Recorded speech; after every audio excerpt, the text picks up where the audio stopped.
On behalf of our chapter chair, retired Air Chief Marshal Fali Major, who unfortunately could not join us this evening, I welcome you all to our first webinar of 2022 and the first of the webinar series titled Career Talks. Our motto at the WZCC Bangalore chapter has always been, think different, be different. And today's program is just that. The youth of today are blessed with incredible choices for their career paths. Almost makes me want to get into a time machine and rewind so I can be a teenager again. There are a multitude of opportunities for specialization in fields we never even thought of a decade ago. We are hopeful that this webinar series on alternate careers will give some insight to the youth who are the focus behind our endeavors at the Bangalore chapter. Going forward, we would like to cover careers in the field of music, cuisine, wine, mixology, just to name a few. Please do encourage the youth in your home and neighborhood to view these interesting sessions. I'll now hand over the spotlight to Tushna Siganporia, our host for the evening. Tushna, all yours. Thank you, Zareer. Thanks, and a warm welcome to everybody today on the first episode of Career Talks. We have an interesting 50 minutes lined up today, all around, fitness, sports, as well as being a sportspreneur. What's interesting today is we have divided our entire webinar into three segments. Can you all be on mute, please? Russian Chamber of Commerce. Dilshad, may I request you to get all audiences on mute, please? Thank you. The next 50 minutes, we have three segments with us. During our first segment, we look at how we can build a career with fitness. And to help us discuss and dialogue around this, we have with us today Mr. Zareer Patell, with over 5 decades of experience. Mr. Zareer Patell has been in the industry as a black belt coach, a fitness trainer, a health columnist, and I can't say more. But of course, when we do have a conversation with him, we'll start understanding how his journey began and how he's built up this career. We'll then go into segment 2, where we'll talk about careers in sports and the skills we discover and develop through sports. And for this, we have with us today, Sanaya Anklesaria. Thanks for joining us, Sanaya, who is a team coach for our Maharashtra women. Joining Sanaya will be Parzan Nariman. And Parzan gives us a unique perspective of what it is to be a student as well as an athlete. And then comes the next part in the segment 3, which is interesting, which is all about being a sportspreneur. It's not difficult, it's different. We talked to two sportspreneurs today, Sheriyar Unwalla and Darius Bharucha, who took sports as a passion, a purpose, and made it into a business. So let's get started. Let's invite our first panelist for the evening, Mr. Zareer Patell. Hi, Zareer. Hi there. Thank you so much. It's a pleasure to be with you all. Thank you. Dilshad, can you put Zareer onto spotlight, please? Thank you. Thank you so much. It's a pleasure being with you all. Thanks, Zareer. Zareer, you began, we've been in conversation and we've been talking about how this entire journey began for you. You began with fitness and you speak about fitness as a discipline, as a purpose, a passion, and you're so versatile, you're so multi-talented, you've picked up so many areas and skills along the way. How did this journey begin? And what has this journey been? In short, how did you begin with fitness? Right, that's a long story, but let me begin. Let me first begin by telling you how I grew up. Being the only child born to my career-driven parents, who were in their early 40s at that time, they naturally brought me up in an obsessively protective manner. Allow me to cite a few hilarious examples on one condition. Okay. That these are my secrets and that you guys are not going to reveal this even to your best friends. Of course we won't. Okay, right. To start with, my parents sent me to a girls' school. Almost it was a girls' school where my wife also studied. And I remember there were only about 3 or 4 boys in that whole girls' school, and that's called St. Anne's High School of Sikandrabad. And I was there for just about 4 years because after the 3rd class, it closed down to boys. Next, they always made me wear a sun hat to protect me from sunburn and having a heat stroke. They made me carry a boiled water in a plastic bottle strapped around my neck to school every day when everyone else in the school used tap water. This was very embarrassing for me. They would never let me get wet in the rain for the fear of falling sick and catching pneumonia. Okay. Seriously, I was made to carry an umbrella to school every day during the season. And the list was endless. Even after all this, fortunately, I didn't grow up to be timid and weak. I think I should say I didn't grow up to be a typical bailo. Okay, that said, here's my journey to a fitness career. My dad was everything to me and I looked up to him. So it was one day, I must have been 10 years old or so. We were taking a stroll in our driveway when suddenly Dad's attention was drawn to some construction debris which was thrown across the neighboring plot onto our side. Dad got into a fit and returned the debris back onto the other side. Immediately, a brute of a man jumped across the wall, shouting at Dad and almost got physical with him. Dad must have been in his early 50s and he said nothing to that guy, which surprised me. We walked away quietly from there and I forgot about it for a couple of years. But this intimidating incident had a long-lasting impact on me and is probably what ignited me, my love for weight training. It was the first time I felt need to grow up and take responsibility and to make sure we didn't feel vulnerable again. So the take-home lesson was to get into strength training and build up my body. So by the time I turned 14, I took up weight training, boxing, and karate. My confidence grew not only in body, but also in mind. It was sheer discipline and self-motivation that got me representing the Okinawan Goju-Ryu Karate-Do Federation of India for Hyderabad on behalf of Sensei Parvez Mistry, the legend of karate in India. Now, during this time, I also discovered my love for teaching and imparting knowledge. But at that time, a career in sports and fitness was not widely accepted. So I moved on to working with a pharmaceutical major, SmithKline & French, as a senior sales representative. Unknowingly to me at the time, this would turn out to be an essential part of my learning journey. It was here that I learned all about the human body, anatomy, physiology, kinesiology, and all about drug-disease interactions, which was very interesting. This rich experience continued for 14 long years while I still pursued my passion in karate. This allowed me to have deeper insight into fitness and the human body. Then by 1984, yes, I realized that teaching martial arts had a very limited audience. There were many who wanted a fun way to fitness and weight loss, but had nowhere else to go. So I took this opportunity and introduced aerobics in Hyderabad for the first time ever. Oh, that's interesting. Wow, for the first time. First time, yes. Wow. Then in 1989, my family and I moved to France while my wife, Villu, was doing her PhD in molecular biology, and my 2 daughters, Farah and Sanaya, were schooling there. During this time, I furthered my knowledge in health and fitness while also giving piano performances in piano bars in Strasbourg, which was again very thrilling for me. And so versatile. That's so versatile. Yes.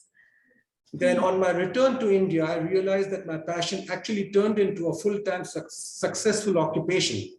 And this continues to date, although on a toned-down scale. Now, building on the basis that I had already created in 1999, I pioneered cardio kickboxing, which combined karate, boxing, and fitness, all 3 in one on one single platform in the presence of high-energy music. This turned out to be my ultimate success. This was the beginning of a fitness revolution in Hyderabad. Throughout these years, I also wrote scores of articles on fitness, wellness, and nutrition, which in itself was an educational and illuminating experience for me. You will continue to see such articles on Facebook as well. All this and much more define the very purpose of my passion. It was a perfect construct to the road to fitness, self-confidence, and image building. Call it survival of the fittest, if you like. That's lovely, Zareer. I mean, and that's such an amazing message, right? Starting young, and we have so many of us today on the call who have children who are pursuing sports in some way, and just catch them young, catch the passion young. That's what you realized at 14, and the versatility that you've built through the years. I mean, encouraging ourselves to stay versatile. I think that's so important. Zareer, if you had to give some of our practices, you've done so much. What are some of the practices you follow for holistic fitness and nutrition? I mean, we're all keen to hear. Right. We all want to follow something. So what would you say are some of those good practices? See, in my opinion, a holistic approach is all about being about better performance, reflex, posture, and a firm body. Finally, it's all about delaying the aging process and remaining youthful by being happy, fit, eating healthy, and practicing moderation. Moderation here is the key word. Combining weight training with outdoors cardio along with calisthenics, sports training, core management, fat loss, and a healthy eating is the mantra behind holistic wellness. Well, cardio kickboxing can add an interesting twist for an otherwise monotonous workout. So how do we start, Zareer? How does one start a fitness plan on a fitness journey? I'm sure a lot of us on the call today would love to get some tips from you. Give us something. Sure. Remember that one size doesn't fit all when we talk about fitness. There are millions of ways you can tailor cut your fitness and wellness. Yes. That is, you should choose what is best for you, depending on your physical, physiological, and mental makeup. Absolutely. Besides, measuring fitness standards are relative. Nobody else can choose for you. You have to first decide from within yourself what you want to do. That's the key. Today, you need a certificate to qualify as a certified fitness trainer. It is necessary to have one to create a brand. Also, from the point of view of evolving information, because such courses allow you to keep your knowledge fresh. In my case, my brand was based on one of the most important principles for this business: practice what you preach. Underline it. Commercial certifications can only go so far to truly inspire people to make a change in their lives. Your look and lifestyle must reflect what you are selling. You are your best marketing tool, that's for sure. So believe what you are preaching and be the proof that it works. Read as much as you can about health and fitness. That's what I've been doing all the time, and try to pass that knowledge to your clients, to your friends, to all the others. Enlighten them with the inner workings of the body to create a deeper understanding. This will also help you to polish your communication skills. The more you teach, the more you will learn. Lastly, cultivate the commitment and the discipline in you, because that's what will sustain you in the eyes of others. So right, Zareer, we do see a lot of people today who want to get into the space of being fitness coaches, or fitness consultants. And what you say is really, really true. It's practice what you preach, because you always want to get to a fitness coach who looks like a fitness coach to start with, right? And there are multiple certifications. And I think I really like what you said: passion, purpose, practice, and discipline. And these are skills which probably all of us need to hone, even if you're not going to get into a fitness consulting space, right? I remember in a conversation with Zareer the other day, and I kind of told him that I had tried my stint, with a bit of getting back to fitness, and did a bit of the TCS 10K. And Zareer very, very clearly said, you need to keep it consistent. You need to have inner motivation. You need to, make sure it sticks, right? Zareer, this is really nice. Thank you so much. My pleasure, my pleasure. And we've got another interesting segment to move into. We'll definitely call on you once again towards the end of our segment. Sure, sure. But let's look at another dimension right now of careers in the space of fitness. And this dimension is around sports. Now, who would think that sports could become a career? And, when I had the opportunity to speak with Sanaya and Parzan, I probably started thinking to myself, wow, when did sports gain so much of importance? And Sanaya had some fantastic insights. Sanaya began her journey as a professional basketball player. Kudos, Sanaya. We hardly football player, sorry. And today the coach of a football team. I said basketball by error because it's an inner mom who thinks that I wish my daughter played basketball just like you play football. Sanaya, welcome to our webinar. How did you discover this passion for, sports, and what's your journey, Sanaya? How does one get into this space? So I think I started off as an athlete all through. I have two brothers, so I think I have them to thank for making me really tough in everyday life.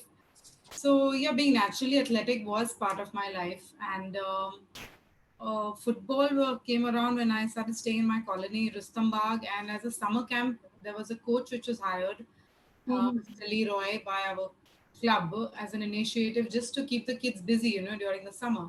Right. And, so I was the only girl who had enrolled for that, and so I had asked them that if I could enroll, and they said, "Why not?" And from that day, I just never looked around. Wow. Let's move forward from there. Wow. And then you went on to being a coach. Right. How did that transition happen? So that was not part of the plan, definitely. Anyone who likes to play doesn't like to know that the time to play has ended or it is coming to an end. So you need to start moving on and thinking of other things, what you can do to remain where you are in terms of do something for the sport that you feel so passionately about. Or not, if not for the sport, for any sport. So I was actually a media student, and I had tried my hand at advertising. Okay. And but the only thing that killed me in that sport was in that line was that I could not come to my games, and I had to give a 100% commitment there also. Right. So that was something that I was not ready to digest, and that is how I then decided to have a career change. I had a mentor who told me that things are changing in the sport. There are licenses to be done, there are certifications, so just do it. And the club which I played for had hired me as a coach and had taken me on as an intern, so I could just learn with under one of the coaches to on a day-to-day basis, so I can coach when I want, play when I want. So they were very flexible with what I did with my time. And I think that gave me a good amount of time to think about what I needed to do, where I wanted to be as a player, as a coach. It was a confusing stage, definitely. So I kept doing my licensing, and I think that is where I started growing as a coach more and more and becoming more serious and more away from being a player. Had to officially give that up and decide that I need a lot more time, and the kind of fitness and the kind of skill that I have is not enough for me to make it where I need to. Instead, the knowledge that I have, I can put in a little bit of more hard work, do my certification, and maybe I could just help the sport in general. That's great, Sanaya. Sanaya, I remember we spoke about the importance of sports for youth, and you were talking to me about how it's so important today, and it's all there in our curriculums in school. You're a coach, and tell us a little more. What does sports do for at this young age? Even Zareer spoke to us just now about how it started young. What's your perspective on this one? So sports at a young age is extremely important because it really changes the way a child behaves more than anything else. It teaches them so many skills. There are life skills, there are social skills, communication skills, and that they teach you respect. It teaches you how to accept being a loser, how to fight to win, how to fight to get your place. Especially when you are in a team sport, it teaches you more about you are playing together. So that's a team building activity right there. How to play with the best player in the team, how to play with the worst player in the team. So you have to know how to find a balance. And if you're putting a 4-year-old child in that position, so he naturally is going to grow up to have excellent social skills, life skills, and respectful towards society in general. He may not become the best sports person, but Right. he's going to become a really nice person to be around, Right. just because of these simple skills that he's learned through the sport. That's great, Sanaya. And Sanaya, we see a lot of people are now picking up certifications, licenses, and becoming sports coaches, and even schools have dedicated coaches, right? Right. Sorry, your voice is cracking. Sorry, I was muted. If someone transitions into this field, assuming we have a lot of our youngsters today or parents on the call, and one of their children pursues sports and they transition into this field, there is a promising career, right? There are promising careers, is what I would like to say. Absolutely, yeah. Today, sports has grown by leaps and bounds. Today, every school has a mandatory rule as to they have to have a certified coach on the ground. So that means that you're already getting a professional person to start off your 4-year-old kid or a 6-year-old kid who is at the level to start off, and you are going to get some sort of quality coming out of that. So Mm, that is where coaching is concerned. In coaching itself, you have different types of coaches. So you have a goalkeeping coach, you have a strength and conditioning coach, you have a tactical analyst. That's for football. Let me just talk about right. football. Then, if you go into a little bit of physiotherapists, today you need those kind Mhm. of people too. Every team needs a physiotherapist. It's a growing field, and there are injuries to be taken care of every day. And the physiotherapist and the strength and conditioning coach usually work hand in hand to make sure that the players are not being overworked or underworked so to as to cause injuries. And if injuries are caused, they are Mm, working together. So there are referees. Most every sport yeah, has a referee. A referee is the most one absolutely. of very promising careers as a referee in Wow. every sport, and fastest growing for sure. So Wow.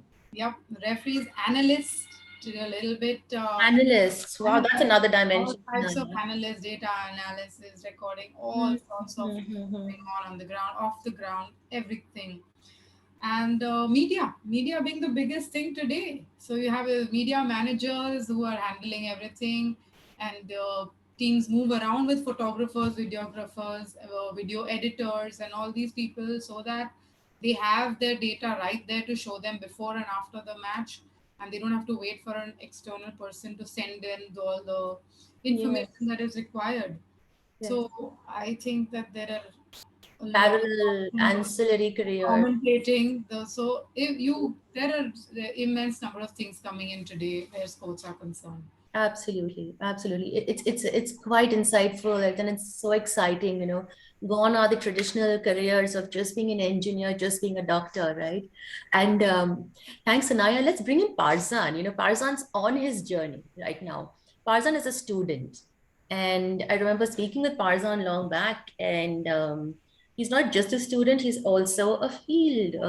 He's an athlete, and Parzan balances both, right? Being an athlete, being a student, and the cusp of thinking about what he wants to do as his next career, area. But Parzan, tell us, Sanaya told us so much about different careers, and just like Sanaya, today you are beginning to look at a career in sports, but you are still on the professional playing side of things. How do you balance being a student and sports? How do you achieve both? What's your mantra? There's no mantra as such, but like any to manage any extracurricular like activity which is beside academics is obviously tough. But then sports in general, which is physically challenging as well, is pretty tough. But obviously, no, it's not impossible. Many people do it. Like, there are millions of people who do it. It's basically for me, it's just basic discipline, like and time management. So like it just it it's you cannot lag in either, or you Hmm. cannot afford to be behind in either the sports or the academics. Because if there's a pile up of work, obviously there's stress.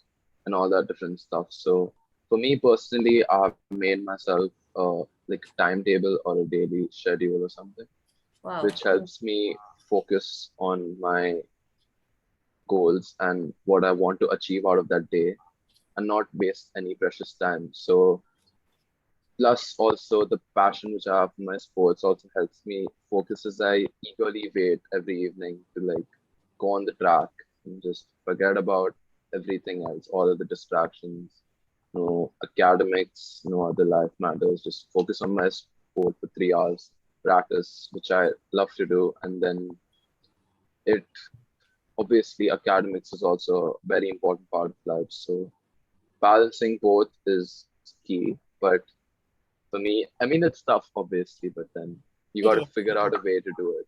But the Hmm. main key aspects are just time management, discipline, obviously the love and passion for your sports, which keeps you driving, Right. keeps the energy in you to do it, and rather than just doing it for the sake of doing it. And it's interesting. I think Parzan, we're hearing, we started with Zareer, we went on to Sanaya, back to you right now. And the message is consistent, right? The focus, the purpose, the passion, keep the energy, keep your eye on the goal, figure out that it comes from within, right? Parzan, how do you get ready for your track events? Tell us a little more about your achievements also out here. Uh, so the main thing, more than being prepared for track event physically, is the mental state of mind, because it's especially for me, track and field being a solo sport, I'm held responsible or accountable for every action which I take. Hmm. If I win, it's because of my hard work. If I lose, it's because I made a mistake on the way or something. But overall, just getting into the zone, and I love being in the atmosphere which is there on the track, like on the race day, which the stimulus which you get is just you cannot compare anything to that stimulus. So every time before a track meet, I'm practically very nervous rather than mornings. But it's as soon as I step on that track, I there's that like an aura or feeling which gives you calmness because you know that you've done this before and you know you will succeed if you all you gotta do is perform your best and the result will be obviously taken care of later. But if you perform your best and if you're happy, that's in my books is a win. So That's lovely. yeah, Give it your best shot, and then the yeah, result will come in. result will speak for itself. That's lovely, Parzan. And I'm sure Sanaya would also chime in on this one. There are some misses when we are in sports, right? We don't always succeed in a track, or we don't always succeed in a game. What happens when there's a miss? Do you feel down? How do you motivate yourself? Uh, Personally, I it's very hard to take a loss because for any athlete because you train your entire year and then Hmm.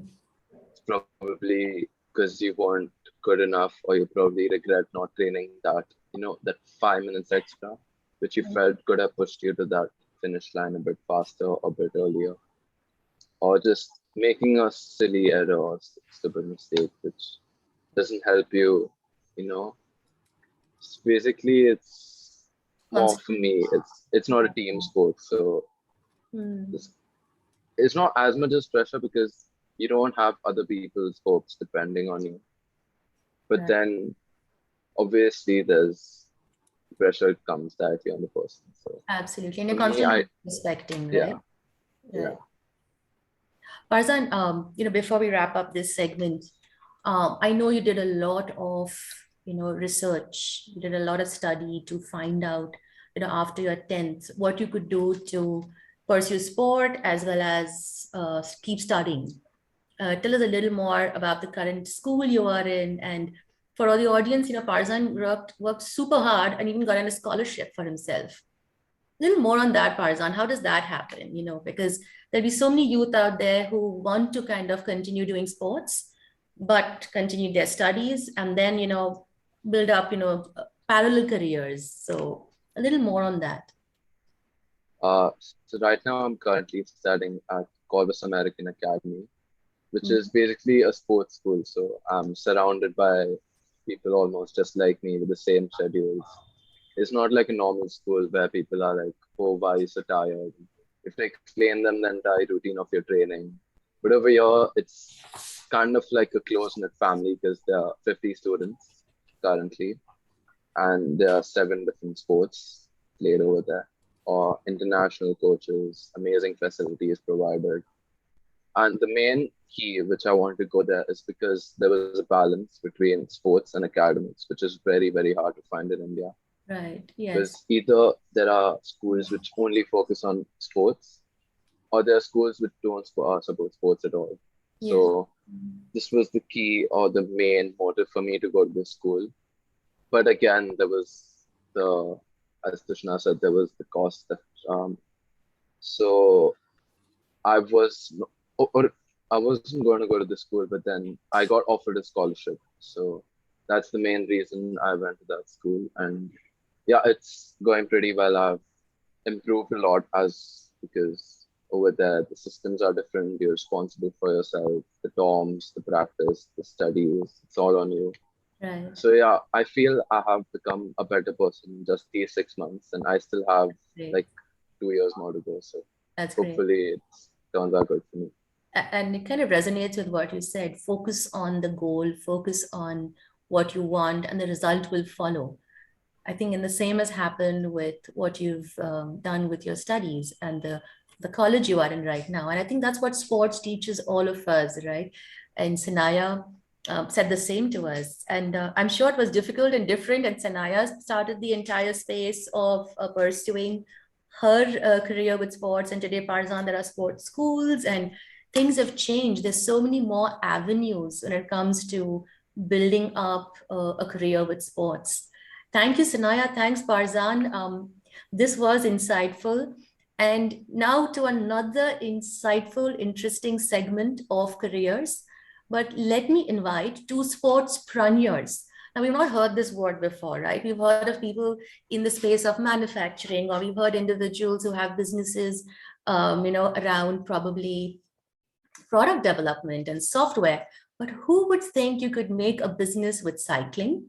And who could think that you could make a business with skateboarding? So it takes me, it's great pleasure. Let me invite Sheriyar Unwalla and Darius Bharucha. We'll start with Sheriyar, first. And Sheriyar, a cyclist, started his business and a nominee for the WZCC Award. Welcome to this segment, Sheriyar. And I'm really, really keen. Tell me, and tell us all, how did this business start? Where did this idea come from? You were in a work space, you were a regular, day-to-day job person, and then you pivoted to running this business. Tell us a little more about your business and how it's different. First of all, thanks for having me here, Tushna.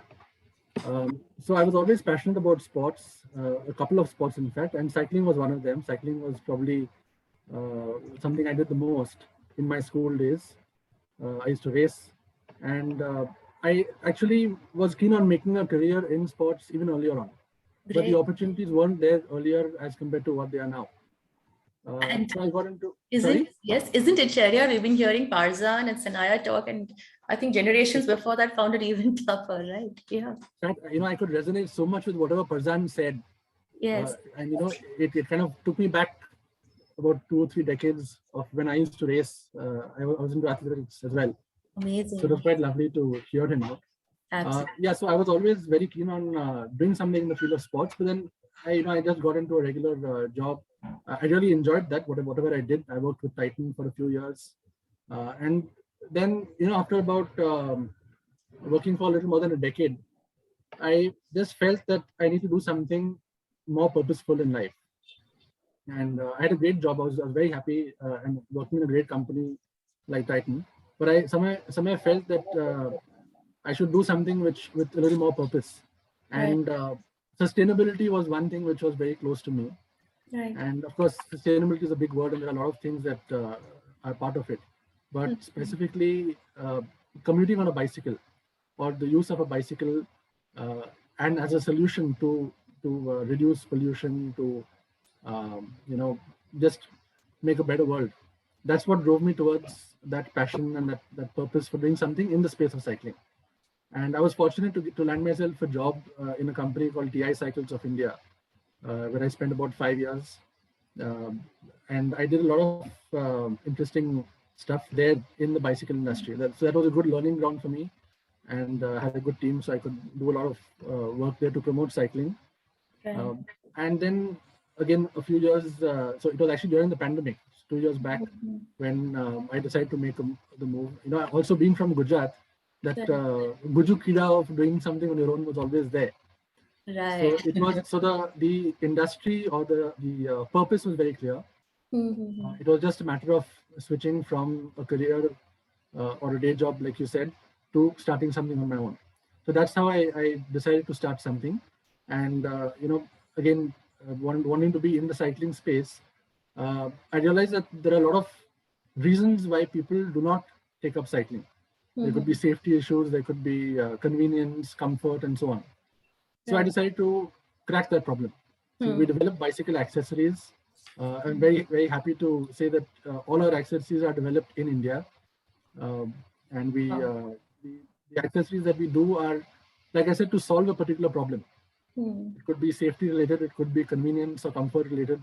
Whether you're an endurance cyclist or a casual, weekend rider or a commuter, we are trying to develop an array of solutions for all of them.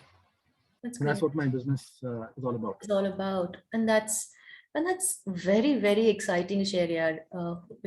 And what's also exciting to see is that at some point of time, I think all of us, all our panelists today, have been talking about there was some amount of sports or a fitness focus in their lives, and they kind of learned through that and then pivoted to a business or to pivoted being a consultant, as Zareer spoke about, and you pivoted to the entire space of cycling. And I think the trick to being an entrepreneur is to find the problem statement. And you said it so well. You found a problem statement, you found a purpose of what it serves to society. And I'm also conscious that, as Sheriyar, you all have done a lot to give back to community. You also got that Nobel Prize. Tell us a little more. Tell us a little more. We haven't got a Nobel Prize. We've been nominated for it. Nominated for it. I would please tell us something more about this.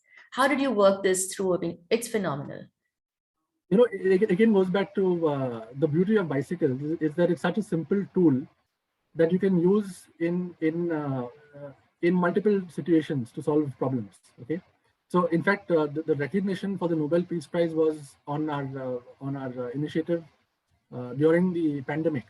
Right. But there have been several instances earlier also where a bicycle has been a tool. I mentioned to you the other day when we were talking about the floods in Chennai a couple of years back. And there were people who were stranded. There were, vehicles were not able to move around. Right. And the cyclists, some of us in Chennai, were able to reach people, deliver food and essentials on our bicycles. We could wade through the water and all of that. Amazing. So, and then during the pandemic, we realized that there are a lot of, especially people with comorbidities or elders who are better off staying at home. We said, why not try and get things across to them? So if they need medicines or groceries or whatever. So we just started off with a small bunch of cyclists saying, let's try and see what we can do to help. And then it grew from there. There were about 220 odd cyclists in Bangalore that were part of this initiative. And then other cyclists from other cities saw this and got inspired. So we set up relief riders across 8 or 9 cities. Wow. Finally, there were about 700 plus people who were doing these deliveries. And then during the second wave, where it really peaked, there were a lot of places where the entire family was down with COVID. And they couldn't cook food, they couldn't do anything themselves. So there were other volunteers who were preparing food at their houses and packing them.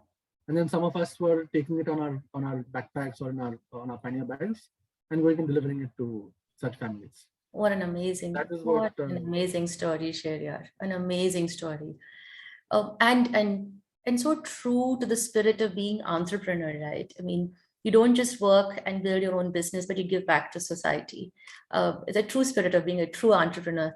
And Sheriyar, we all would like to know a little bit about endurance cycling. That's a sports area. What is endurance cycling about? So endurance, as the name suggests, it has to be long, right? And long hours. So there is a type of event called Breves or BRMs, which is something like what marathons are for running. Right.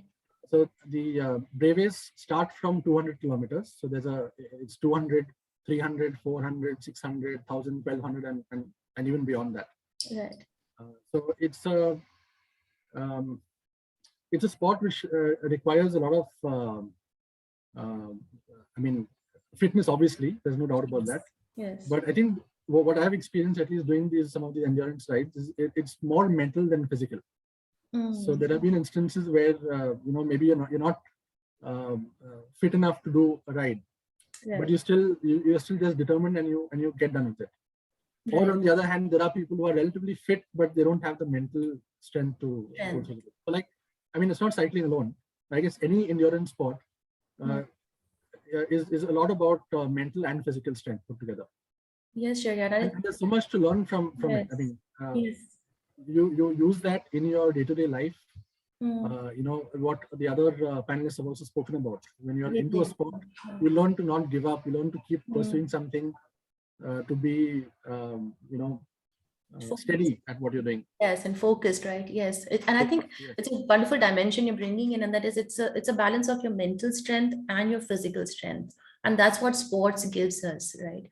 Because everyone's spoken about focus, goal, purpose. Wow, and that's what builds.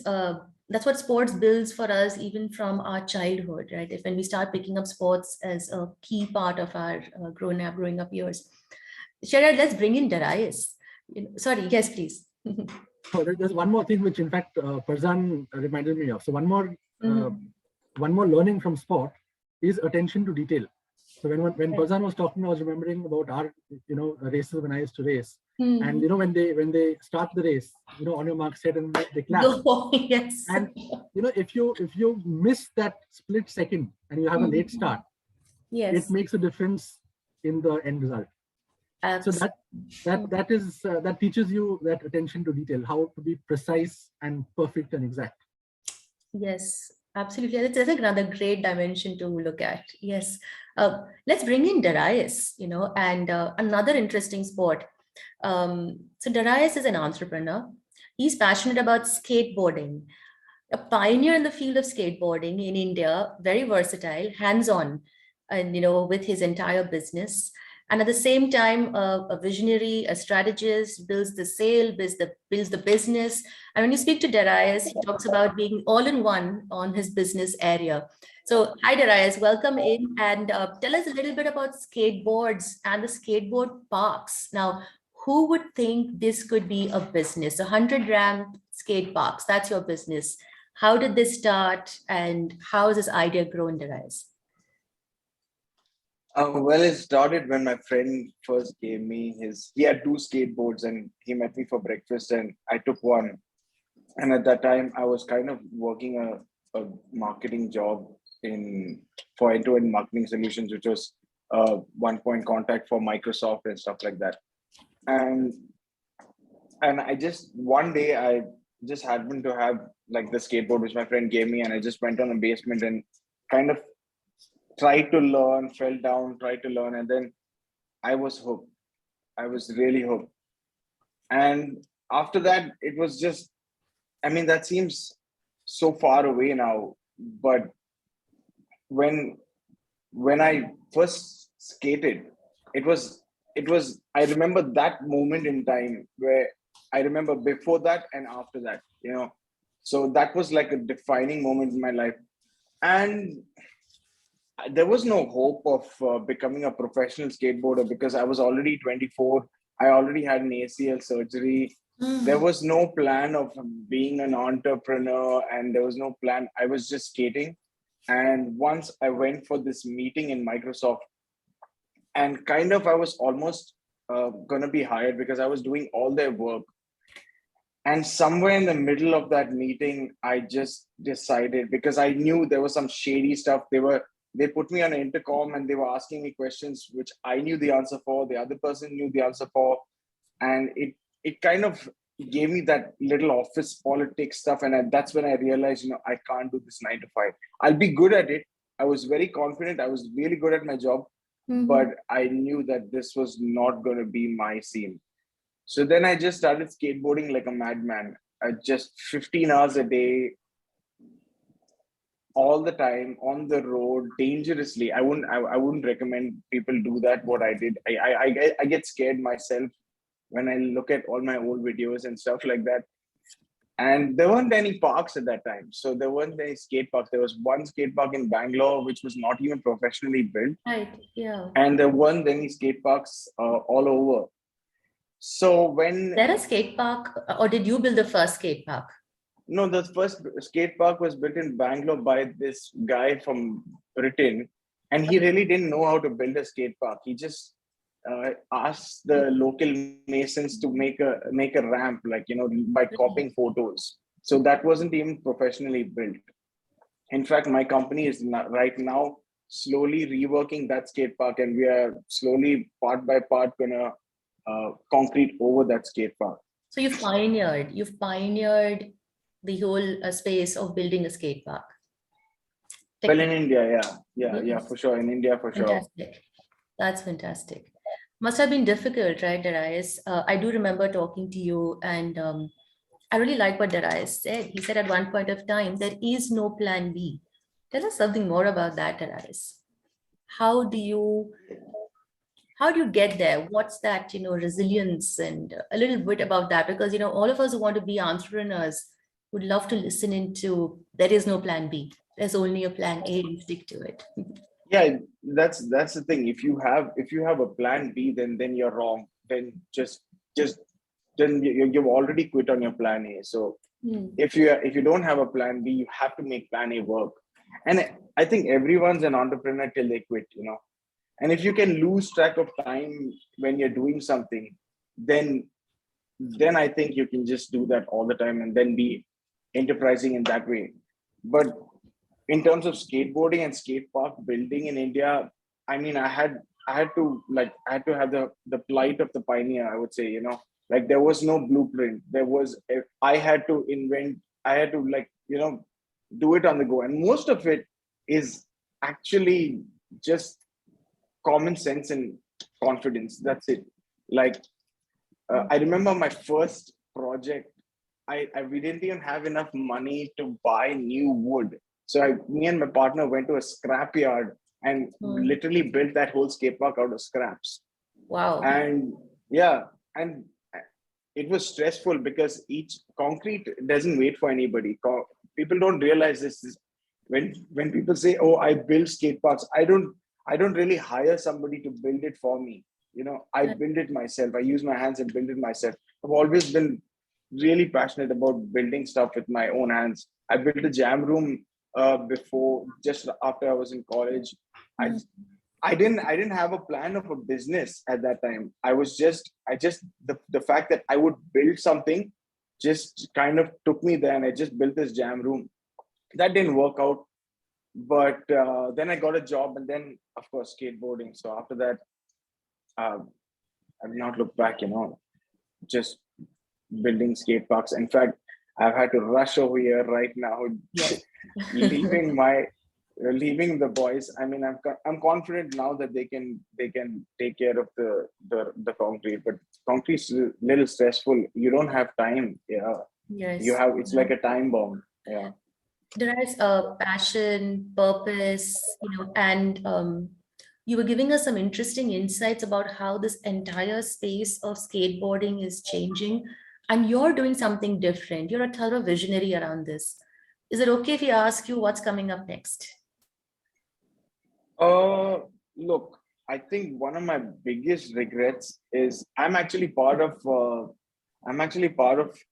two NGOs, worldwide NGOs, which build skate parks in third world countries and stuff like that.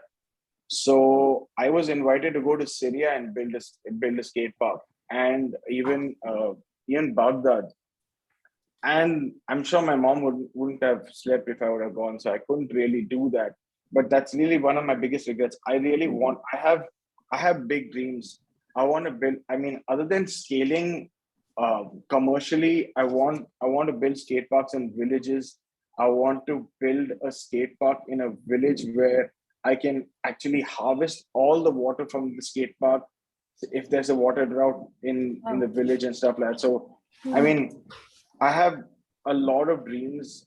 The whole 100 ramps actually came about that when I was joking around with my friends saying that we have to build 100 skate parks, like 100 in different places in India. Because when we started skateboarding, there was just one park. And actually the whole thing about skateboarding is a very crude thing. You know, you go with your friends and you go to a spot and you skate it together and film each other and stuff like that, or you travel to different places. That's how it is like abroad. They would travel to a different city to skate a different skate park. But that wasn't there in India. Like when we started off there, we couldn't have a skate trip. So we couldn't travel around to other skate parks, you know. And that's another thing. Now kids can do that, you know. Now kids who have started right now, who are killing it, by the way, they can, they like now it's totally gone mainstream. It's become an Olympic sport. There are movies about skateboarding now. And I mean, back then I had to explain to people what skateboarding is and why they need a skate park, and all the no's that I've gotten, that they weren't interested. They were like, no, this is too ahead of its time. It won't work in India. Like that's where I think entrepreneurs and people who are not gets decided, you know, if you can handle that no, if you can handle all the no's and still, like, that's the real grind, I think, to hear no every day and just start the next day the same way you started the first day, you know, just not quitting, you know. Because there is no plan B. I just really love that statement. Yeah, exactly. There's no plan B. This is the focus, and this is what you need to be doing. That's another thing with entrepreneurs and people. Like if people have to come for a seminar and then think that they're going to become entrepreneurs because they're going to listen to entrepreneurs, it's not going to happen. I don't think you need somebody to tell you something. If you want to do it, you'll just do it. If you want it bad enough, you just find a way, or you'll find excuses. Right. You know what? I see there are a lot of questions coming in from our audience. Let's get all our panelists coming on, and let's listen to some questions. Darius, Sheriyar, Sanaya. Thanks, Darius. This was so insightful, but there are a lot of questions coming in for you. So I just want to give the audience some time. So Dishad, over to you. If you can get our panelists back, and let's kind of take the next few minutes for a few questions. Maybe we start with a few questions which are up for Darius itself right now. What's the favorite project you've worked on, Darius, and what's so special about it? Favorite project, I can't choose. Everything was so good. Like recently, I would think the Maldives. I went to Maldives and built a skate park for this island, which actually have a huge drug problem. The kids are doing heroin right now. Yeah, the kids are just, because there's nothing to do there. There's really nothing to do there. And of course, just building in Maldives, you know, every day just getting all sweaty and then go into the water and swimming with the turtles and sharks and stuff like that. That was good. We built it right on the edge. Wow. Oh, I think we've lost network with Darius. Oh, we'll get him back. There's another interesting question which is here in our chat, and that is, maybe it's for Zareer. What would you recommend, Zareer, as a fitness trainer or a health consultant in India? How do you recommend this as a career? Is there, can this become a primary career for people?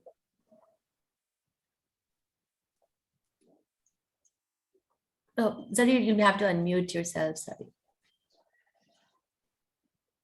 I'm sorry. You're talking about a career. The first thing which comes to my mind is passion drives focus. That's the key word. Right. The real issue is whether a career in fitness should be an option, especially in a country where fitness science is not commonly offered, as a part of an overall curriculum.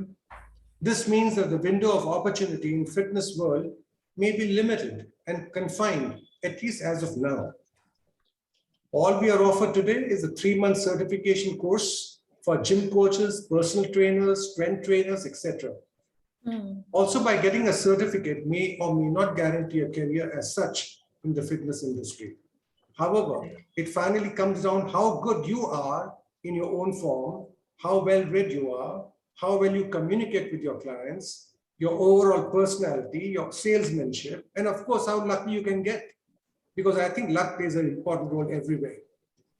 Frankly, I would encourage only those who have the burning passion for fitness and sports to first dabble around in it as a side business in your spare time. Don't give up your main job.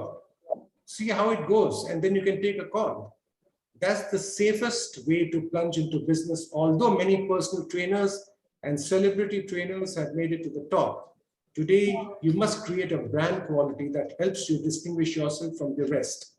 And I'm sure that in a few years from now, fitness science will get recognized as a career-making opportunity, like in many Western countries. Finally, is the youth should also lobby for the change in the education ministry to introduce health science and fitness degree curriculums. That is what has to happen. That's great. Zareer. So it's a little bit of a gray area at the moment, unlike your sports, for example. Right. But this is according to my opinion.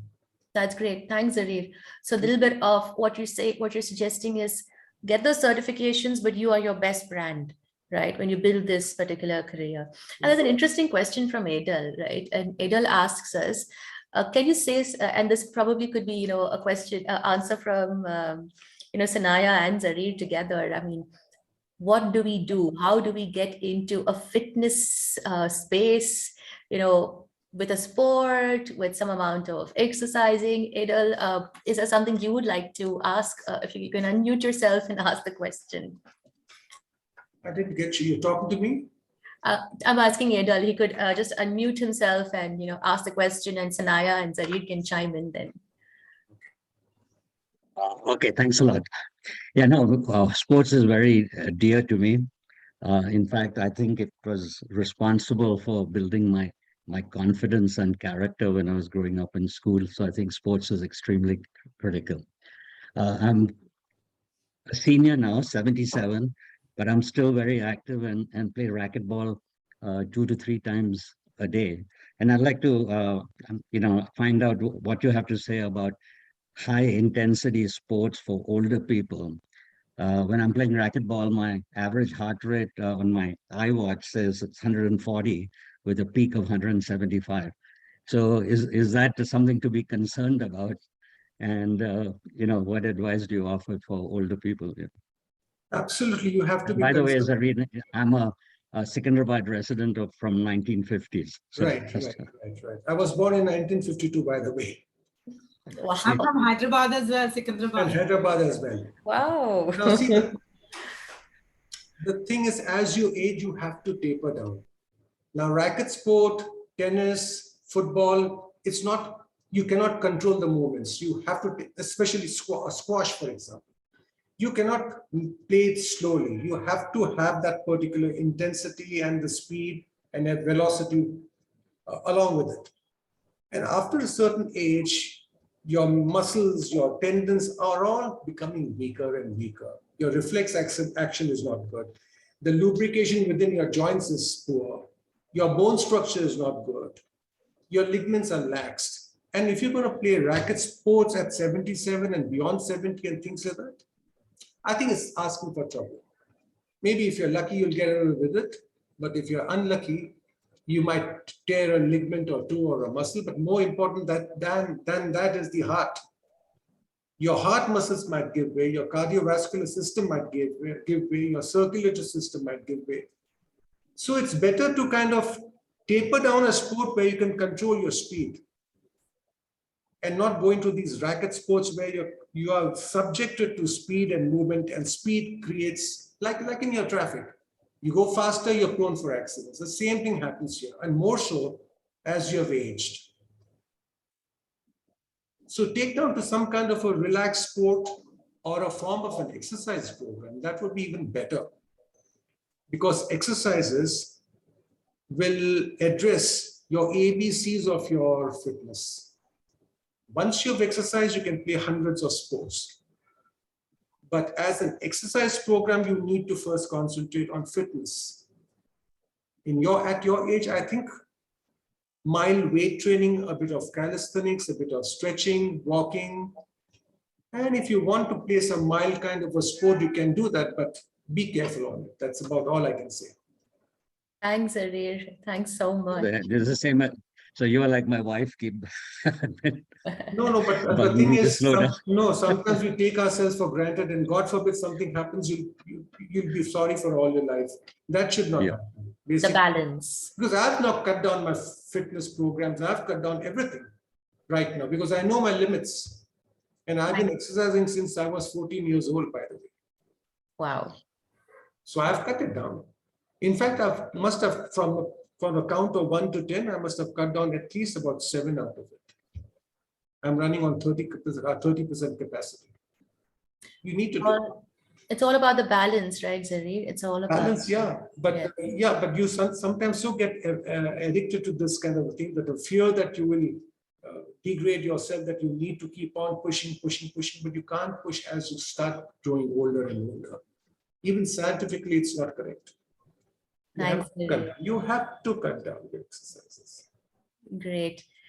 Thank you. I think we could all keep chatting around fitness, around sports, and there are some amazing questions out there on business and to Sheriyar and Darius, but unfortunately we're on the clock and it's 9. And Darius, we lost connectivity, but we'd love to have you back at some point of time, maybe the next webinar. Sure. For sure. And there's so much that's happening. But thank you to all our panelists today. And thank you for just giving us a lot of insights around sports, around fitness, around the businesses. And as I said, we could keep talking, but I'd like to invite Sanaya to give us a quick close for today's segment. And Sanaya, over to you. Thank you, Tushna, and thank you to all the panelists for a very informative session. So the drive behind creating the Career Talks webinar series is to provide a platform of information and mentorship for all those seeking alternative careers. By bringing you speakers from various fields who succeeded against all odds, we want to inspire and engage those with ideas, passion, and drive. The WZCC provides an untapped resource of entrepreneurs and professionals worldwide across all domains who are willing to lend their expertise and provide mentorship to the youth and all budding entrepreneurs. We look forward to facilitating networking and an entrepreneurship platform. If you would like to learn more about any new career streams, write into us at the Bangalore chapter, and we will curate a session. In the words of Marcel Proust, the real voyage of discovery consists not in seeking new landscapes, but in having new eyes. We hope to be those new eyes. So thank you for joining us, and good night. Good night. Thank you, everyone. Bye-bye. Excellent. Thank you. Thank you. Thank you so much, everyone. It was lovely being with you all. Very interesting.